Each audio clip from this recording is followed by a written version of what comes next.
मेरे को फाउंडर आदित्य कुमार है। स्टार्टअप को देख करके ही हमारा आदित्य जी जो विदेश की नौकरी करते थे और हम लोग 2019 में वापस आए यहाँ पर अच्छा माहौल और अच्छी स्टार्टअप पॉलिसी को देख करके, और एक स्टार्टअप प्योरिश डेयरी फूड्स प्राइवेट लिमिटेड नाम की हमने शुरू की।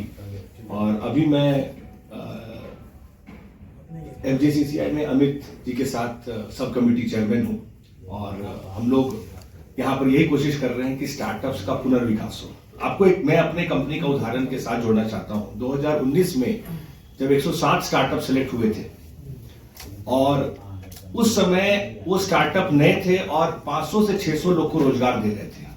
मेरी कंपनी में उस समय मात्र 6-7 लोग काम करते थे। आज 5 साल हो गए, हमारा आदित्य ने विपरीत माहौल में भी आज अपने स्टार्टअप को जिंदा रखा और 150 से ज्यादा लोग हमारे यहाँ काम करते हैं। और आज अगर वो 100 स्टार्टअप आज जीवित होते सारे के सारे, तो आप सोच सकते हैं कि हम 150 हैं तो कोई अगर एवरेज 100 भी निकालें तो 10 से 12 हजार युवा आज बहुत अच्छे रोजगार को पा रहे होते। आज क्योंकि ये प्रेस कॉन्फ्रेंस थोड़ी शॉर्ट नोटिस में हुई, कुछ लोग अभी आ रहे हैं, वो सारे वो कौन से स्टार्टअप है आप बहुत आश्चर्य करेंगे। वो सारे स्टार्टअप थे जो 2019-20 में झारखंड में स्थापित हुए, यहाँ पर अपनी पांव रखी और 2022-2023 के आसपास में अपने दम तोड़कर उड़ीसा चले गए, बंगाल चले गए और आज वो लोग वहां बहुत खुश हैं। ये हमारे वो शर्म की बात है कि हमारे युवा जो यहाँ पर अपने अच्छी नौकरियों को छोड़ करके यहाँ पर अपने व्यापार को शुरू किए, रोजगार दिए, वो अपने स्टार्टअप को यहाँ से चले गए। तो जितने लोगों को आज काम पे रखा था वो लोग तो आज बेरोजगार हो गए। ये सरकार की विफलता है, हमारे इकोसिस्टम की विफलता है कि हम लोग उनको संजो के रख नहीं पाए।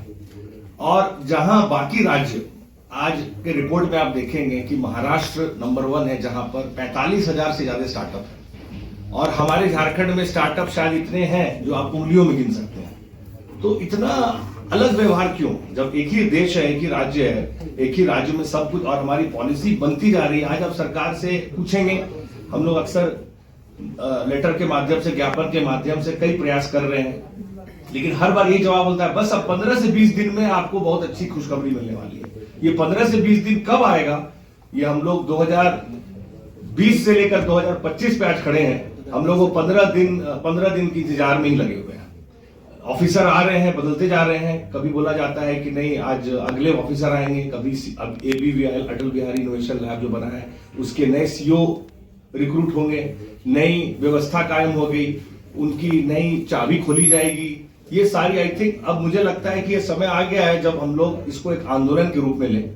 और युवा आज मैं काफी कॉलेजेस के इनोवेशन कमेटी में, आज आप जानते होंगे कि हर एक कॉलेज में एक इनोवेशन सेल हो गया है जहां पर एक स्टार्टअप को होना जरूरी है। मैं रांची के 4-5 कॉलेजों के इनोवेशन कमेटी के बोर्ड मेंबर हूं। वहां पर जब मैं युवाओं से बात करता हूं तो उनके पास आइडियाज बहुत अच्छे हैं। हम लोग सब जानते हैं कि रांची में कॉलेजेस में बहुत अच्छे विद्यार्थी पढ़ते हैं, बहुत अच्छे मार्क्स लाते हैं, बहुत अच्छे कंपटीशन में करते हैं, लेकिन उनको जब स्टार्टअप की बात आती है तो वो स्टार्टअप करने के बाद वो बोलते हैं सर मैं तो बैंगलोर जा रहा हूं, मैं ये जा रहा हूं, तो मैं बाहर जा रहा हूं। तो ये स्थिति यहां उत्पन्न ऐसी क्यों हुई है? ये उत्पन्न इसीलिए हुई है क्योंकि यहां पर ना उनको इन्वेस्टर से एक्सेस है, ना इकोसिस्टम है, ना आज सरकार की तरफ से कोई ग्रांट है, ना कोई पॉलिसी है। तो और ये वही युवा है जिनको सरकार चाहती है कि पलायन ना हो। तो ये ऐसी दोराही योजना समझ में नहीं आ रही है कि जहां पर लोग कई स्कीम लेके आ रही है सरकार, जिनका मैं नाम लूंगा, जिससे कि लोगों का भला हो, लेकिन यहाँ के लोग जब पलायन कर जाएंगे तो फिर किसका भला होगा, ये सवाल हम उठाना चाहते हैं। और हम लोग फेडरेशन के थ्रू से ये मकसद है कि हम लोग बहुत जल्द, पिछले साल हम लोग बहुत सक्सेसफुल स्टार्टअप कॉन्क्लेव का आयोजन किए थे, हम लोग फिर से करें। झारखंड में पहली बार विदेशी इन्वेस्टर्स, बाहर के इन्वेस्टर आए थे। यहाँ पर एक बिल्कुल शार्क टैंक जैसा माहौल पैदा किया गया था। कुछ स्टार्टअप्स को फंड भी मिले थे।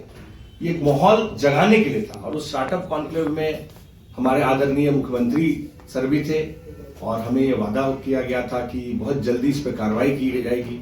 अब इलेक्शंस हो गए हैं, सरकार स्थापित हो गई है।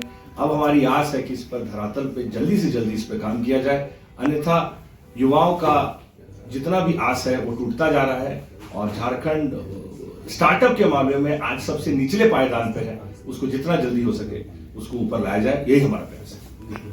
आप लोगों के माध्यम से हम सरकार तक अपनी बात पहुंचाना, हमारी नाराज़गी है बहुत इस सरकार से। पिछले 1 सालों से हम लोग इसके पीछे पड़े हुए हैं कि ये स्टार्टअप पॉलिसी धरातल पर आ जाए। आपने स्टार्टअप पॉलिसी बना दी है, इसे धरातल पर लागू करना बहुत ज़रूरत है। इसके अभाव में शहर के सारे उद्यमी, राज्य के सारे उद्यमी अन्य राज्यों में नामित हो रहे हैं, वहाँ पे जाके अपने आप को एस्टैब्लिश कर रहे हैं। इससे पूरे राज्य का विकास अवरुद्ध है और ये स्टार्टअप इतनी इम्पोर्टेंट एक्सपेक्ट को कैसे नज़रअंदाज कर रही है ये सरकार, इससे हम लोग बहुत क्षुब्ध है। तो मेरा आग्रह यही है कि आप लोग इसको मजबूती से बात पहुंचाएं, सरकार तक बात पहुंचे कि यथाशीघ्र ये स्टार्टअप को भी मुख्य धारा से जोड़ा जाए। इसके उद्यमियों को भी एक अलग पहचान दी जाए। झारखंड में इतने अच्छे आइडियाज़ हैं, इतने अच्छे उनका विचार है, उनको आगे प्रोत्साहित किया जाए और उन्हें आगे बढ़ने का मौका दिया जाए। और चेंबर हर समय सरकार के साथ और उद्यमियों के साथ खड़ा है, दोनों के बीच में एक कड़ी के रूप में काम करता है और करता रहेगा। धन्यवाद। नवन बहुत जल्द से जल्द करना होगा।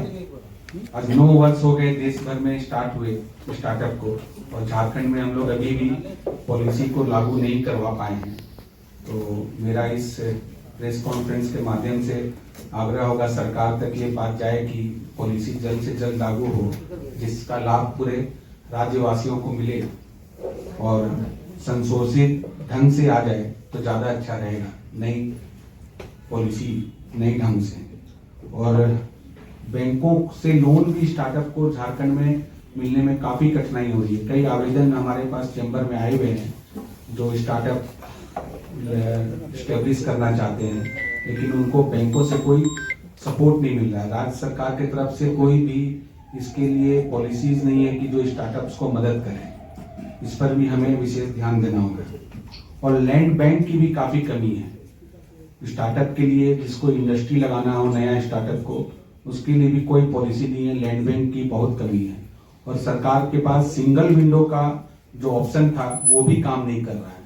सिंगल विंडो स्टार्टअप के लिए सरकार ने बोला था चालू हो जाएगा जल्द से जल्द, लेकिन उस पर भी कोई कार्रवाई नहीं हुई। मैं बस इस माध्यम से ये कहना चाहूंगा कि जल्द से जल्द इस पर कार्रवाई हो। नमस्कार।